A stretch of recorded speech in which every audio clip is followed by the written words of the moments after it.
আপনার ছোটবেলার থেকেই আমরা আছি, আমরা 88 পকেটে থাকি, ছোটবেলা থেকেই মন্দিরে জড়িত আছি। আর কি কি মানে আপনার কোন কোন ডিপার্টমেন্টে আপনার বেশি যোগদান আছে? এত ছোটবেলা থেকে আপনি যখন আছেন ডিপার্টমেন্টে আপনার অনেক মানে অনেক কাজ তো নিশ্চয়ই করেছেন।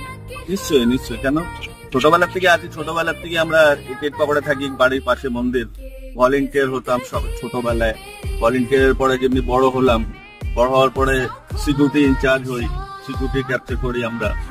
আর মায়ের বোর্ডিং এর টিচার করছি আমি, রাজীব নাগ থাকো, দয়া করে এনাকে জিতাবেন। আমরা না 88 ব্লক পকেটকে নিয়ে কাজ করতে চাই। সব লোক যদি আমাদের 88 ব্লকের মন্দিরে যদি আসে আর ওদেরকে নিয়ে যদি আমরা কাজ করি তো খুব ওদেরও ভালো লাগবে, আর মা মন্দিরেও খুব ভালো লাগবে। কেন আমরা পাশেই থাকি, আমাদের সামনেই 88 পকেটের সামনেই আমরা মন্দিরটা তৈরি হতে দেখেছি। এখন যদি আমরা মন্দিরের ভিতরে এসে যদি কিছু কাজকর্ম না করতে পারি, মায়ের